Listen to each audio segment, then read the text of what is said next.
आप वीडियो को पॉज करके पढ़ सकते हैं। तो हेलो दोस्तों, आज हम अनिरुद्धाचार्य के बारे में बात करेंगे। तो एक्चुअली दोस्तों ये सेकंड पार्ट है। तो अगर आप लोगों ने अभी तक फर्स्ट पार्ट नहीं देखा तो उस वीडियो का लिंक मैंने डिस्क्रिप्शन पर देख के रखा है, आप जाके जरूर देख लेना, ठीक है। तो दोस्तों फर्स्ट पार्ट में एक बात थी जो कंप्लीट नहीं हो पाई। तो वो बात है कि मतलब अगर कोई बंदा भगवान को नहीं मानता, वो वापस भगवान को नहीं मान नहीं सकता। ऐसा क्यों है, इसके बारे में इस वीडियो में बात करेंगे। तो दोस्तों चलिए शुरू करते हैं ये वीडियो।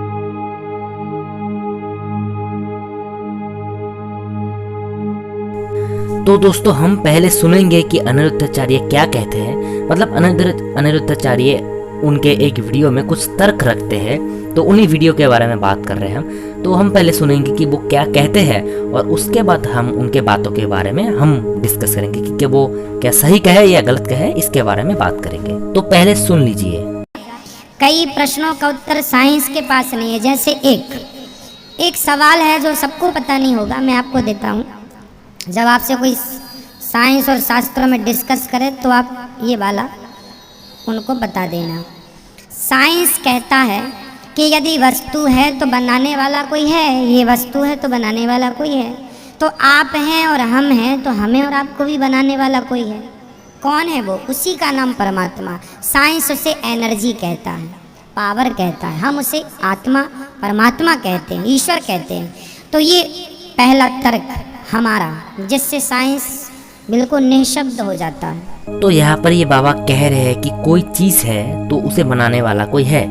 ठीक उसी तरह ये हम है, पृथ्वी है, इसे भी बनाने वाला कोई है और वो ही भगवान है। तो दोस्तों पहले तो आपको ये वाला तर्क एकदम सही लगेगा, लेकिन अगर आप इस तर्क को या इस बातों को थोड़ा ध्यान से सोचोगे तब आपको लगेगा कि ये तर्क एकदम गलत है। तो पहले आपको एक बता दूं कि आप किसी भी तर्क के साथ, मतलब किसी भी बात के साथ किसी भी दूसरे बात को, एग्जाम्पल को मतलब एक साथ नहीं जोड़ सकते। मतलब जैसे कि ये घर है और इसे बनाने वाला कोई है, ठीक उसी तरह हम हैं और हमें भी बनाने वाला कोई है। ऐसी बात नहीं है, ऐसे ये दोनों सेम नहीं है, ये दोनों बात अलग अलग है। और कैसे मैं अभी आपको समझाता हूँ। देखिए यहाँ पर ये बाबा कहते हैं कि ये मतलब इस ब्रह्मांड में, ये जो ब्रह्मांड है और इस ब्रह्मांड में जितने भी सारे चीजें हैं और जितने भी सारे मैटर्स है, जो कुछ भी है सब कुछ भगवान ने बनाया। तो ये वाला पॉइंट थोड़ा याद रखना। अब बात करते हैं। तो जैसे जब हम घर बनाए हैं तब किस किस चीज से बनाए हैं? ईंटें लगे, पत्थर लगे, सीमेंट लगे, इन सारे चीज से हमने घर बनाया है। तो ये जो ये पत्थर है, क्या इन पत्थर को हमने बनाया? नहीं ना। तो ये बात आप समझ लीजिए कि जो पत्थर है ये पहले से ही अवेलेबल था और इस पत्थर को हमने यूज करके घर बनाया। तो ये दोनों अलग अलग, आप समझ रहे हैं ना मेरी बात? मतलब हमने बस पत्थर पहले से ही अवेलेबल था, पहले से ही था वो, है ना। हमने पत्थर को बना के उसके बाद उस पत्थर से घर बनाया, ऐसा तो नहीं है। पत्थर पहले से ही अवेलेबल था, उसको उठा के बस उसको यूज किया। तो समझ में आ रहा है ना आपको? तो ठीक उसी तरह भगवान ने जो इस ब्रह्मांड को बनाया, इसका मतलब ये होता है कि ये जो जितने भी सारे मैटर है, जितने भी सारे पदार्थ है, ये सब पहले से ही पहले से ही थे। भगवान ने बस इन सबको अरेंज किया। मतलब एक जगह, जैसे कि पृथ्वी बनाने के लिए भगवान ने कुछ मैटर को लाए और ऐसे गोल गोल बना दिया। तो ऐसा होता है, मतलब वो पहले से ही अवेलेबल था, भगवान ने बस अरेंज किया। तो ये होना चाहिए। लेकिन यहाँ पर तो ये बाबा कह रहे हैं कि भगवान ने मैटर को भी बनाया। तो आप समझ लीजिए, ये जो कहते हैं ना कि ये देखो माइक है, इसे बनाने वाला कोई है, ये कंप्यूटर है, इसे बनाने वाला कोई है, ठीक उसी तरह ये ब्रह्मांड है, हम है, इंसान है, इन्हें भी बनाने वाला कोई ना कोई होगा। ये बातें सेम नहीं हो सकता। ये दोनों ही अलग अलग बातें हैं और अलग अलग बातें को सेम ही एग्जाम्पल से हम नहीं जोड़ सकते। तो दोस्तों यहाँ पर जो ये बाबा कह रहे हैं या अनिरुद्धाचार्य जो कह रहे हैं, ये एकदम गलत है। तो फिर अब कुछ लोग कहेंगे कि भाई आखिर ये ब्रह्मांड बना कैसे? बिग बैंग से बना? तो फिर जो बिग बैंग मतलब जब हुआ था तब वो एक छोटा सा पॉइंट था, उसमें सब कुछ मैटर था। तो वो छोटा सा पॉइंट कहाँ से आया? तो दोस्तों मैं आपको कह दूं कि यही तो बात है, हमें नहीं पता।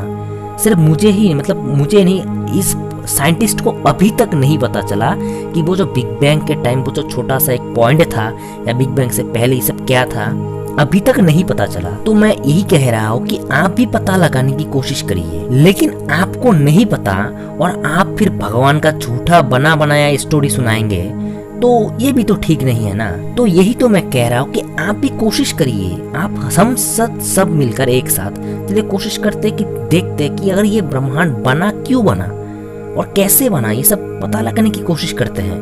और अगर आप सच में दिल से ये चाहते हैं, ये पता लगाना चाहते हैं कि ये ब्रह्मांड कैसे बना, ये सब कैसे काम करता है, क्यों है, तो सबसे पहले आपको ये जो भगवान वाला एक झूठा विश्वास है ना, इससे बाहर निकलना पड़ेगा। क्योंकि अगर आप ये जो भगवान वाला एक झूठा वो है ना, उसको मानोगे, उसको विश्वास करते रहोगे, तो जब आप ये जो ब्रह्मांड को समझते टाइम, उसको परीक्षण करते टाइम, जब समझते टाइम अगर आप किसी प्रॉब्लम पर फंस गए और आपको वो प्रॉब्लम समझ में नहीं आ रहा, आपको लग रहा है कि भाई ये कैसे हो रहा है, ऐसे तो नहीं होना चाहिए, तो अगर ऐसी कोई प्रॉब्लम में फंस गए तब आप क्या कहोगे? आप कहोगे भाई ये सब तो भगवान का किया धरा है, हम क्या जाने, भगवान ही जाने। तो दोस्तों यही बात है कि आप पहले ये भगवान वाला जो झूठा विश्वास है, आप इसको पहले हटाइए, मन से हटा दीजिए। और वैसे भी ये भगवान होने का कोई प्रूफ नहीं मिला आज तक, अभी तक कोई प्रूफ नहीं मिला, और कभी मिल गया तो हम मानेंगे।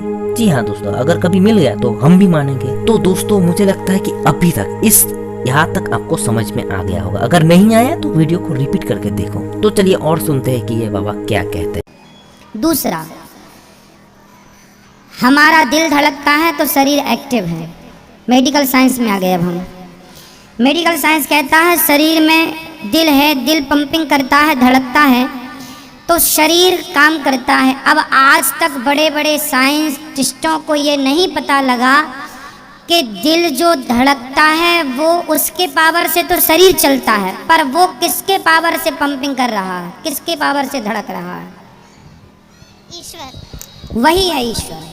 तो दोस्तों डिस्क्रिप्शन पर एक वीडियो है और उस वीडियो को जाके आप देख लेना। आप देखिए उस वीडियो को जाके, हार्ट के बारे में कुछ लिखा है, लिंक है डिस्क्रिप्शन पर, आप जाके देख लेना और आपको खुद ही पता चल जाएगा कि ये बाबा कितना झूठ कहते हैं। और एक बात है कि अच्छा चलिए मान लो, जस्ट एक सेकंड के लिए मान लेते हैं कि साइंटिस्ट को ये नहीं पता कि हार्ट किसकी पावर से कैसे चलता है, ठीक है, तो फिर आपको ये कहाँ से पता चला कि भगवान की वजह से चलता है, भगवान चलाता है? ये कहाँ से पता चला? आपको नहीं पता, आप एक्सेप्ट करिए भाई मुझे नहीं पता। हाँ, आपको नहीं पता, इसकी वजह से आप कोई झूठा एक कहानी सुना देंगे विदाउट प्रूफ के, कोई प्रूफ कुछ नहीं, बस बक दो। अरे आपको नहीं पता, आप कोशिश करिए, ट्राई करिए, खोजने की कोशिश करिए, तभी तो आपको पता चलेगा ना। और ये जो बाबा कह रहे हैं, क्या भगवान आके इनके कान में आके बोल के गया कि भाई मैं तेरा हार्ट चलाता हूँ, मुझे पूजा कर? हाँ, आपके पास क्या कोई प्रूफ है कि ये जो हार्ट है वो भगवान की वजह से ही धड़कता है?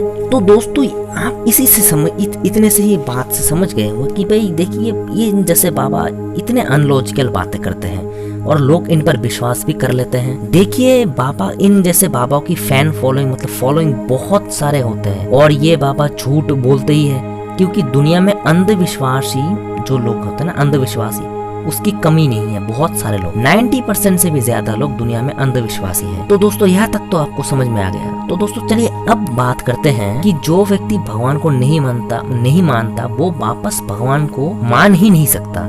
ऐसा क्यों है? तो देखिए शुरू में जब लोग छोटे रहते तब सब मानते हैं कि भगवान होते हैं, सब मानते हैं, समाज में आसपास देखते हैं, सब मानते हैं कि भगवान होते हैं। लेकिन जब कोई एक पर्टिकुलर, सबकी बात नहीं कर रहा हूँ, जब कोई बड़ा होता है, जैसे कि मैं बड़ा हुआ तब मुझे जो लॉजिक कुछ दिमाग में घुसने लगा, तब मुझे समझ में आया कि भाई ये भगवान कुछ एकदम अनलॉजिकल है, इन सब के पीछे कोई प्रूफ नहीं है, बस लोग कहते ही जा रहे हैं, विश्वास करते ही जा रहे हैं। तो तब मैंने भगवान को मानना छोड़ दिया और अब मैं मेरा मन अब ऐसा हो गया कि मैं कभी भगवान को मान ही नहीं सकता जब तक कि भगवान खुद आके हमारे सामने प्रकट ना हो जाए या फिर भगवान का कोई प्रूफ ना मिले, तब तक हम भगवान को नहीं मान सकते। और ये भगवान का प्रूफ मिलना, ये सब करना, भाई ये तो मान लीजिए कभी होगा ही नहीं, क्योंकि जो व्यक्ति भगवान को नहीं मानता है ना, वो ऐसे ही नहीं मानता है, नहीं मानता, ऐसा नहीं है। उसके पास पीछे कई सारे कारण होते हैं, उसको प्रूफ चाहिए होता है भगवान होने का,